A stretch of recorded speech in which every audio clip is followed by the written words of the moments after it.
All right, folks, this is Symbolic of the Council of 12 reporting out to you on a show that took place yesterday, February 13th, 2010. Our guest was Gary A. Cross, CEO of Cross Country Ventures, a business development specialist and author of the book called Big Dreams Come in Small Rooms. He has an amazing amount of experience starting companies, developing them, building them, and, well, it actually is an incredible show. Link in the description box. Listen to this show. You just go there, you click on our Council of 12 blog, talkradio.com Council of 12 link. It'll take you to our shows. Look for the one with yesterday's date, February 13th. It's really well worth it.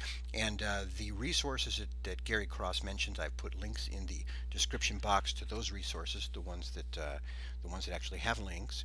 And I also extracted some of the points that Gary brought up. Why not start our own businesses? Why not build machines to make wealth for us, to make money for us? Huh? The best way to predict the future is to create the future. The best way to predict the future is to create the future. If we're our own boss, we don't have to worry about getting fired. If we create our own business, we don't have to worry about being fired or laid off or what have you. We just have to tend to our business.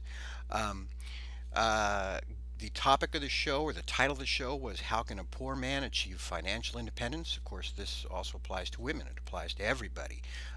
Gary hit 10 major points, 10 things one can do to achieve financial independence. One, having the ability to work at what you love is a great start in the right direction. Two, define your business in 50 words or less. And as Gary points out, most commercials on radio or television are only 30 seconds to 60 seconds anyway. Number three, do what you do even if you are not paid. Volunteer. Look for industry groups in your area that will allow you to volunteer and network and get known and get familiar with the industry. Develop a passion for what you do, because passion leads to enthusiasm and commitment, and that's infectious.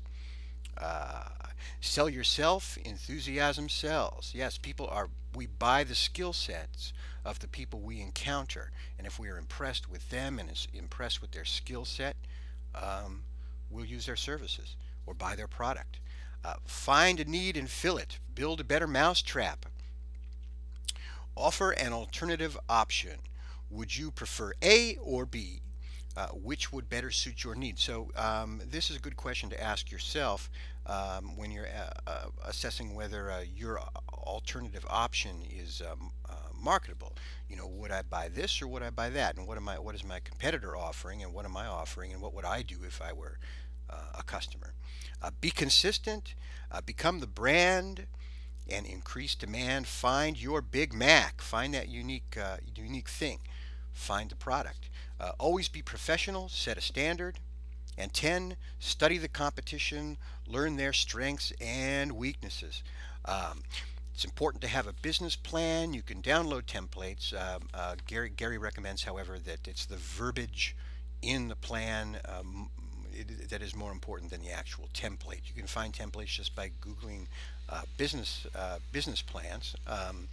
So it's good once you have drawn up a business plan, which will be the template for your business and your venture, to run that by an expert. There are groups that review business plans for their viability. There are certain key phrases that are very important, and that plan is what you're going to basically go by. You as Gary says, you plan your work and you work your plan.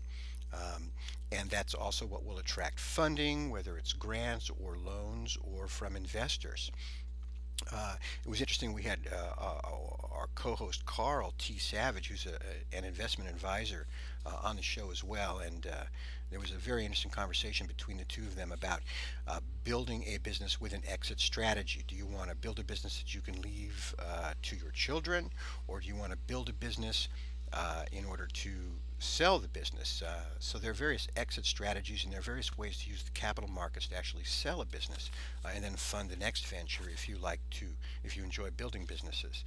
You can build them, sell it, build it, sell it, but I recommend you listen to the show, because that's where all the real meat of the conversation is. My apologies to all the vegetarians and vegans out there. So the business plan is important. Get a mentor. Score I have a link in the description box, or an organization with mentors. So it's important to have a mentor at various stages. You want to have an attorney to look over your business plan and decide what kind of structure your organization should have depending on its goals. The most important thing I think Gary says is that this is a new century. It's a new century. It's when things begin anew. It's the time to really pursue our personal goals aggressively and creatively. It is, according to Gary, almost as easy under these conditions, under these present conditions, it is almost as easy to start your own business as it is to find a job. So might as well start our own businesses. An amazing thing, but don't worry about credit problems because everybody has credit problems right now. I mean, it's an equal playing field in terms of credit problems, you know. Lots of words of wisdom. I extracted a bunch and put them in the description box, but also listen to the show because you'll hear it all from Gary and more. Network, as Gary says, network equals or means net worth. Be friendly, get out there, put yourself forward, sell yourself, be enthusiastic, find that unique product. You can take a lot of the skills you may already have and simply retool them. You know, as he says, changing your mind can change the world. Retool them for a business. And the best way to start is with an idea, run it by people, write a business plan, get people to check that out.